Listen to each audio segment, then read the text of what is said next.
ಸೋಮವಾರ ದುಬಾರೆಯಲ್ಲಿ ಕಂಚನ್ ಎಂಬ ಮದಗಜದ ಆಕ್ರೋಶಕ್ಕೆ ತುತ್ತಾಗಿದ್ದ ಜಯ ಮಾರ್ತಾಂಡ ಎಂಬ ಮುಗ್ಧ ಸಾಕಾನೆ ಗಂಭೀರ ಗಾಯಗಳಿಂದ ಮಂಗಳವಾರ ಸಾವನ್ನಪ್ಪಿದೆ. ಸುಮಾರು 38ರ ಪ್ರಾಯದ ಈ ಆನೆಗೆ ನಿರಂತರ ಚಿಕಿತ್ಸೆ ನೀಡಲಾಗಿತ್ತಾದರೂ ಕಂಚನ್ ಎಂಬ ಸಲಗದ ಬಲಾಢ್ಯ ಕೋರೆ ದಾಡಿಗೆ ಸಿಲುಕಿ ದಾರುಣವಾಗಿ ಸಾವನ್ನಪ್ಪಿದೆ. ತಾನು ಪಳಗಿಸಿದ್ದ ಮುದ್ದಿನ ಆನೆ ಇನ್ನಿಲ್ಲ ಎಂಬ ಸತ್ಯ ತಿಳಿದ ಮಾರ್ತಾಂಡನ ಮಾವುತ ಗೌಸ್ ಎಂಬುವರು ಶೋಕದಲ್ಲಿ ಮುಳುಗಿದ್ದರು. ಜಯ ಮಾರ್ತಾಂಡನ ಮೃತದೇಹದ ಮುಂದೆ ಗೌಸ್ ಬಿಕ್ಕಿ ಬಿಕ್ಕಿ ಅಳುತ್ತಿದ್ದ ಮನ ಕಲಕುವ ದೃಶ್ಯ ಗೋಚರಿಸಿತು. ಕೆಲವೇ ಕ್ಷಣಗಳಲ್ಲಿ ದುಃಖ ತಡೆಯಲಾಗದೆ ಮಾವುತ ಪ್ರಜ್ಞಾಶೂನ್ಯನಾಗಿದ್ದ.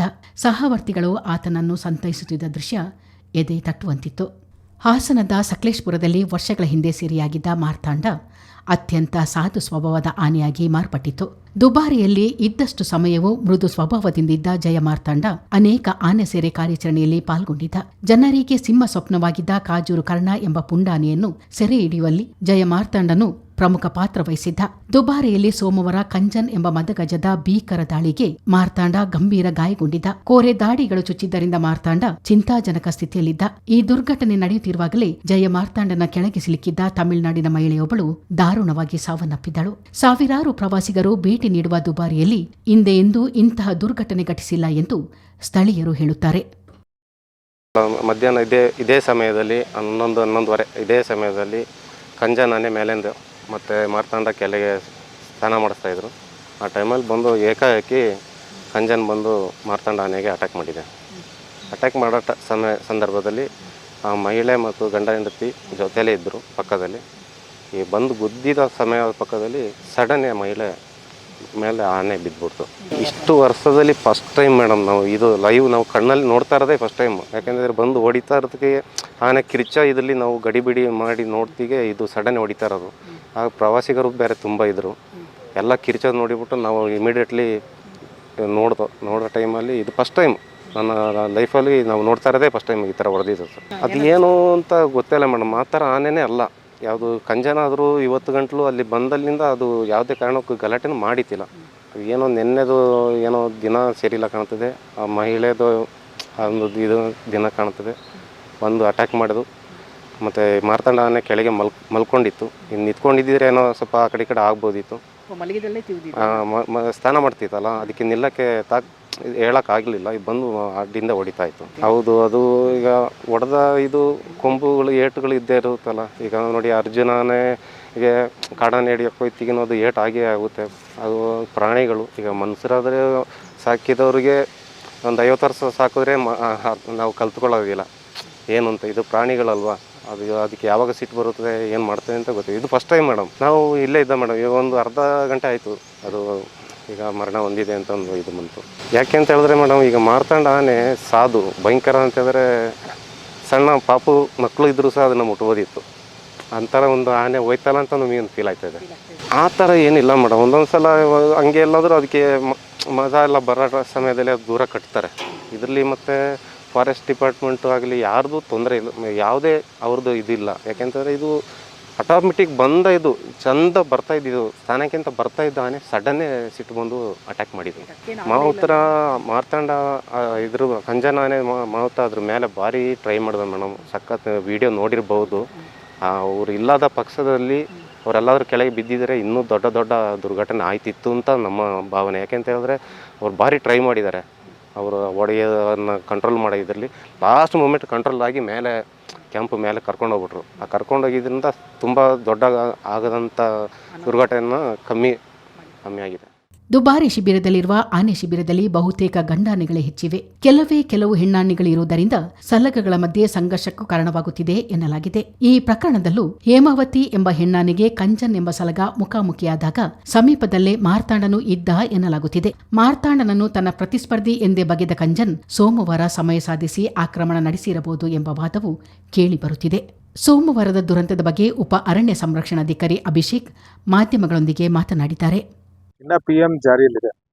ಇವಾಗವರೆಗೂ ನಮ್ಗೆ ಆಚೆ ಕಡೆ ಗೊತ್ತಾಗಿದ್ದು ಅಂತ ಹೇಳಿದ್ರೆ 7 ಕಡೆ ದಂತ ಒಳಗಡೆ ಹೋಗಿರುವಂತ PSC ಮೂಲ್ಸ್.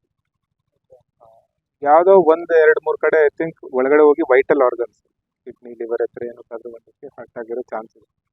ಅದು ಪೋಸ್ಟ್ ಮಾರ್ಟಮ್ ಆದಮೇಲೆ ನಮಗೆ ಗೊತ್ತಾಗುತ್ತೆ. ಬೆಳಿಗ್ಗೆ ನಿಂತೇ ಇತ್ತು. ನಾವು 11 ಗಂಟೆವರೆಗೂ ನಿಮ್ಮ ಮುಂದೆ ಇಲ್ಲಿ ಮಾತಾಡಿ ಹೋಗೋವರೆಗೂ ಇಟ್ ವಾಸ್ ದೇರ್. ಅಲ್ಲಿ ಹೋಗಿದ ತಕ್ಷಣ ಕೊಲ್ಯಾಪ್ಸ್. ಡಾಕ್ಟರ್ಸ್ ಅಲ್ಲೇ ಇದ್ರು, ಅದನ್ನ ಬೆಳಗ್ಗೆಯಿಂದ ನೋಡ್ತಾನೆ ಇದ್ರು. ಒಂದೇ ಸಲ ಆನೆ ಹೆಂಗೆ ಅಂತ ಹೇಳಿದ್ರೆ ಇರೋ ಕಡೆಯಿಂದ ಸಡನ್ ಆಗಿ ಬೀಳುತ್ತೆ. ಬಿದ್ದಾಗಿದ ತಕ್ಷಣ ಇಟ್ಸ್ ಆಲ್ಮೋಸ್ಟ್ ಲೈಕ್ ಡೆತ್ ಅಂತ ಮೋಸ್ಟ್ ಆಫ್ ದಿ ಕೇಸ್. ಅಂದ್ರೆ ಮೋಸ್ಟ್ ಆಫ್ ಇಟ್ ಹಿಂದೆ ಭಾಗ, ಅಂದ್ರೆ ಕಾಲಿನ ಪಕ್ಕ ಮತ್ತೆ ಕೆಳ ಹೊಟ್ಟೆ, ಸೊ ಇಂಥ ಜಾಗಗಳೆಲ್ಲ ತುಂಬಾ ಪ್ರಾಬ್ಲಮ್. ಹಿಂದಿನ ಭಾಗ ಅದು ಪೋಸ್ಟ್ ಮಾರ್ಟಮ್ ಆದ್ಮೇಲೆ, ಇವಾಗ ಪೋಸ್ಟ್ ಮಾರ್ಟಮ್ ಜಾರಿಲಿದೆ. ಪೋಸ್ಟ್ ಮಾರ್ಟಮ್ ಆದ್ಮೇಲೆ ಯಾವ ಅಂಗ ಫೇಲ್ಯೂರ್ ಆಗಿರೋದ್ರಿಂದ ಅದಾಗಿದೆ ಅಂತ ಹೇಳ್ಬಿಟ್ಟು ಪೋಸ್ಟ್ ಮಾರ್ಟಮ್ ಆದ್ಮೇಲೆ ಗೊತ್ತಾಗುತ್ತೆ. 3 ಪಶುವೈದ್ಯಾಧಿಕಾರಿಗಳಿದ್ದಾರೆ, ಲೋಕಲ್ ವೆಟರಿನರಿಯನ್ ಇದ್ದಾರೆ, ಮತ್ತೆ ಕ್ಯಾಂಪ್ ವೆಟರಿನರಿಯನ್ ಮುಜೀಬ್ ಅವರಿದ್ದಾರೆ, ಸೀನಿಯರ್ ಡಾಕ್ಟರ್ ಚಿಟ್ಟಿಯಪ್ಪ ಅವರಿದ್ದಾರೆ. 3 ಜನ ಮಾಡ್ತಿದ್ದಾರೆ. ಮಾಡಾದ್ಮೇಲೆ ನಮಗೆ PM ಆದ್ಮೇಲೆ ಗೊತ್ತಾಗ್ತದೆ. ಮಾರ್ತಾಂಡನೇ 2023ರಲ್ಲಿ ಹಾಸನದ ಆಲೂರಲ್ಲಿ 53 ವರ್ಷದ. ಹೇಗೆ ಅದರ ಸ್ವಭಾವ ಹೇಗಿತ್ತು? ಮಾರ್ತಾಂಡನೇ ಮೃದು ಸ್ವಭಾವದ್ದೇ ಆಗಿದೆ, ಅದೇನು ಅಷ್ಟು ದಪ್ಪಾಗಿರುವಂಥ ಆನೆ ಏನಿಲ್ಲ. ಆಲ್ಮೋಸ್ಟ್ ಹಿಡಿದಿರೋದು 2023ರಲ್ಲಿ, ಇವಾಗ 22-26 ಆಗಿದೆ. ಇವಾಗವರೆಗೂ ಅದರಿಂದ ಯಾವುದೇ ಪ್ರಾಬ್ಲಮ್ಸ್ ಏನಿಲ್ಲ. ಅದ್ರ ಜೊತೆಗೆ ಅದು 53 ವರ್ಷದ ಆನೆ ಆಗಿದೆ, ಸ್ವಲ್ಪ ವಯಸ್ಸಾಗಿರುವಂಥ ಆನೆ. ಈಗೆಲ್ಲ ಅಂತ್ಯ ಸಂಸ್ಕಾರ PM ಆದ್ಮೇಲೆ ಇಲ್ಲೇ ನಡೆಯುತ್ತೆ. ಕಂಜನಾನೆ ಇವಾಗ ಸ್ವಲ್ಪ ಸಪರೇಟ್ ಮಾಡಿದ್ದೀವಿ, ಬಟ್ ಇವಾಗ ನಾರ್ಮಲ್ ಆಗಿ ಇದೆ, ಅದೇನು ಬೇರೆ ಬಿಹೇವಿಯರ್ ಕಾಣಿಸ್ತಿದೆ. ಬಟ್ ನಾನು ಹೇಳ್ದಂಗೆ ಸಡನ್ ಆಗಿ ಆ ಥರ ಆಗಿದೆ. ಬಟ್ ಇದು ಯಾಕೆ ಆಯಿತು ಅಂತಾನೆ ನಾವು ಇಷ್ಟವರೆಗೂ ಮಾವುತರ ಹತ್ರ ನಾವು ಮೀಟಿಂಗ್ ಎಲ್ಲ ಮಾಡಿದ್ದೀವಿ. ಅದನ್ನೆಲ್ಲ ಮಾಡಿ ಇವತ್ತು ಹಿರಿಯ ಅಧಿಕಾರಿಗಳಿಂದ ನಾವು ಚರ್ಚೆ ಮಾಡಿ ಮುಂದೆ ಇಂಥವೆಲ್ಲ ಆಗದ್ರೆ ಏನು ಮಾಡ್ಬೋದು ಅದು ಇರ್ತದೆ. ಯಾಕಂತ ಹೇಳಿದ್ರೆ ಈ ಎಲಿಫೆಂಟ್ಸ್ ಎಲ್ಲ ಅನಿಮಲ್ಸನ್ನು ಸೆಕ್ಷುವಲ್ ಅರ್ಜಿದ್ದೇ ಇರ್ತದೆ. ಸೊ ಅದನ್ನ ಮಾಡುವಾಗ ಬೇರೆ ಆನೆ ನೋಡಿದಾಗ, ಗಂಡಾನೆ ನೋಡಿದಾಗ 2 ಗಂಡಾನೆ ಒಂದು ಫೀಮೇಲ್ ಆನೆಗೆ ಕಾದಾಡುವಂಥದ್ದು ಹೊಸದೇನೆ. ಅದು ಕಾಡಲ್ಲೂ ಆಗ್ತದೆ, ಇವನ್ ಕ್ಯಾಂಪಲ್ಲೂ ಕೆಲವು ಸಲ ಚಿಕ್ಕ ಆಗ್ತದೆ. ಅದನ್ನು ಒನ್ ಆಫ್ ದ ರೀಸನ್ ಇರುತ್ತೆ. ಅದನ್ನು ಅದ್ರ ಬಗ್ಗೆ ನಾವು ಡಿಸ್ಕಸ್ ಮಾಡಿದ್ದೀವಿ. ಎಲ್ಲ ಆದ್ಮೇಲೆ ಫೈನಲ್ ವರದಿ ಎಲ್ಲ ಅದನ್ನು ನಾವು ಪರಿಶೀಲಿಸ್ತೀವಿ. ಯಾಕಂದ್ರೆ ಕ್ಯಾಂಪನೇ ಎಲ್ಲ ಓಪನ್ ಇರುತ್ತೆ. ಆ ಥರ ಅದು ಮಸ್ತಲ್ಲೂ ಇಲ್ಲ. ಫಸ್ಟ್ ಆಫ್ ಆಲ್ ಮಸ್ತಲ್ಲಿ ಇದ್ದಾಗ ಅಂತ ಹೇಳಿದ್ರೆ ಫೀಮೇಲ್ನ ಹುಡ್ಕೊಂಡು ಹೋಗಿ ಇದು ಮಾಡುವಂಥ ಜಾಸ್ತಿ. ಮಸ್ತಲ್ಲೂ ಆನೆ ಇಲ್ಲ. ಆದ್ರೂ ಏನಾಗಿದೆ ಅಂತ ಹೇಳ್ಬಿಟ್ಟು ಮಾವುತರು ಕಾವಡಿಗರು ಅಲ್ಲಿ ಆಗಿರೋದನ್ನ ಅವರು ವಿವರಿಸಿದ್ರು. ಅವ್ರು ಹೇಳಿದ್ದೇನು ಅಂತ ಹೇಳಿದ್ರೆ, ಸರ್ ಈ ತರ ಆದಾಗ ಫಸ್ಟ್ ನಮ್ಮ ಜವಾಬ್ದಾರಿ ಇರ್ತದೆ ಆನೆಗಳನ್ನ ತಡೆಯುವಂಥದ್ದು. 2 ಆನೆಗಳ ಮಧ್ಯೆ ಜಗಳ ಆಡ್ತಿದೆ ಅಂತ ಹೇಳಿದ್ರು ಬೇರೆ ಆನೆಗಳು ಅದರಿಂದ ಇನ್ಫ್ಲೂಯೆನ್ಸ್ ಆಗೋ ಚಾನ್ಸ್ ಇರುತ್ತೆ. ಸೊ ಆ ಥರ ಆಗದಿರ ನಮ್ಮ ಆನೆಗಳನ್ನ ನಾವು ತಡಿಬೇಕು ಅಂತ ಹೇಳ್ಬಿಟ್ಟು ಎಲ್ಲ ಕಡೆ ನಾವು ಆನೆಗಳನ್ನ ಹಿಡಿದಿದ್ದೀವಿ. ನೀವು ಆ ವಿಡಿಯೋ ಅಲ್ಲಿ ನೋಡಿದಾಗೆ ಸಹ ಮೋಸ್ಟ್ ಆಫ್ ದಮ್ ಎಲ್ಲರೂ ಅವರವ್ರ ಕೆಲಸ ಮಾಡಿದ್ದಾರೆ. ಅದನ್ನೇ ಅವರು ಹೇಳ್ತಿದ್ರು, ಸರ್ ನಮ್ಮ ಕೆಲಸ ನಾವು ಅದನ್ನ ಮಾಡ್ತಾ ಇದ್ವಿ, ನಾವು ಯಾವುದು ಆನೆಯಿಂದ ಜನರಿಗೆ ಮತ್ತೆ ಯಾವುದು ತೊಂದರೆ ಆಗಿದೆ. ಅದೊಂದು ಆಕ್ಸಿಡೆಂಟು, ಯಾಕಂದ್ರೆ ಅದರಲ್ಲೂ ಆ ಹುಡುಗಿ ಸ್ಕಿಡ್ ಆಗಿದ್ರೆ ಕೆಳಗಡೆ ಬಿದ್ದಿರೋ ಕಾರಣದಿಂದ ಆಗಿರೋಂಥದ್ದು. ಆನೆ ಅವ್ರ ಮೇಲೆ ಅಟ್ಯಾಕ್ ಮಾಡಿರುವಂಥ ಯಾವುದೇ ಒಂದು ಕುರುಹು ಆ ವಿಡಿಯೋಲಿ ಎಲ್ಲೂ ಒಂದು ಕಡೆನೂ ಇಲ್ಲ. ಅದನ್ನೇ ಅವರು ಸಮಾಧಾನ ಹೇಳ್ತೀವಿ. ಯಾಕಂದ್ರೆ ಅವರು ಮಾವುತರು ಅದ್ರ ಮೇಲೆ ಅಟ್ಯಾಚ್ ಆಗಿರ್ತಾರೆ, ಎಷ್ಟೋ ವರ್ಷದಿಂದ ಬೆಳೆಸಿರ್ತಾರೆ, ಪ್ರತಿದಿನ ಅದ್ರ ಜೊತೆ ಒಡನಾಟ ಇರ್ತದೆ. ಸೊ ಅಂತ ಒಂದು ಪ್ರಾಣಿ ಕಳ್ಕೊಂಡಾಗ ಅವರಲ್ಲೂ ಒಂದು ವೇದನೆ ಇರ್ತದೆ. ಮಾವುತನ ನಾವು ಅದನ್ನ ಬಗ್ಗೆನೇ ಬೆಳಗ್ಗೆಯಿಂದನೂ ಸ್ವಲ್ಪ ಡೀಟೇಲ್ ಆಗಿ ಡಿಸ್ಕಷನ್ ಮಾಡಿದ್ದೀವಿ. ಅಲ್ಲೂ ಅದನ್ನೇ ಹೇಳ್ತಿದ್ದಾರೆ, ಕಂಜನಾನೆ ಇದುವರೆಗೂ ಈ ಥರ ಇನ್ಸಿಡೆನ್ಸಸ್ ಯಾವುದೂ ಆಗಿಲ್ಲ. ನಾವು ಅನ್ಕೊಂಡಾಗ ಇವನ್ ಮೈಸೂರು ದಸರಲ್ಲೂ ಅಲ್ಲಿ ಇನ್ನೂ ಬೇರೆ ಆನೆ ಕಂಚನ ಆನೆನ ಅಟ್ಟಿಸ್ಕೊಂಡ್ ಬಂದಿದ್ದ ಒಂದು ಸನ್ನಿವೇಶ ಆಗಿದೆ. ಅದು ಈ ತರ ಇಷ್ಟು ವೈಲೆಂಟ್ ಆಗಿದ್ದು ಫಸ್ಟ್ ಟೈಮ್ ಅಂತ ಹೇಳ್ಬಿಟ್ಟು ಅವ್ರದ್ದು ಒಂದು ಹೇಳಿಕೆ ಇದೆ. ಚಿಕ್ಕ ಒಂದು ಇನ್ಸಿಡೆನ್ಸ್ ಆಗ್ತಾ ಇರ್ತದೆ, ಅದು ಎಲ್ಲ ಆನೆಗಳಲ್ಲೂ ಆಗ್ತಾ ಇರುತ್ತೆ. ಅದು ಇಷ್ಟು ವೈಲೆಂಟ್ ಆಗಿ ಆಗಿದ್ದು ನಾವು ಪ್ರಥಮ ಬಾರಿ ನೋಡಿದ್ದು ನಾವು ಕಂಚನ ಆನೆ. ದುಬಾರೆಯಲ್ಲಿ ಮಹಿಳೆ ಸಾವನ್ನಪ್ಪಿದ ಪ್ರಕರಣದ ಹಿನ್ನೆಲೆಯಲ್ಲಿ ಮಂಗಳವಾರದಿಂದ 2 ದಿನಗಳ ಕಾಲ ಪ್ರವಾಸಿ ತಾಣವನ್ನು ಮುಚ್ಚಲಾಗಿದೆ. ಸದಾ ಪ್ರವಾಸಿಗರಿಂದ ಗಿಜಿಗುಡುತ್ತಿದ್ದ ದುಬಾರೆ ದ್ವೀಪ ಶೋಕದಲ್ಲಿ ಮಡುಗಟ್ಟಿದಂತೆ ಇತ್ತು.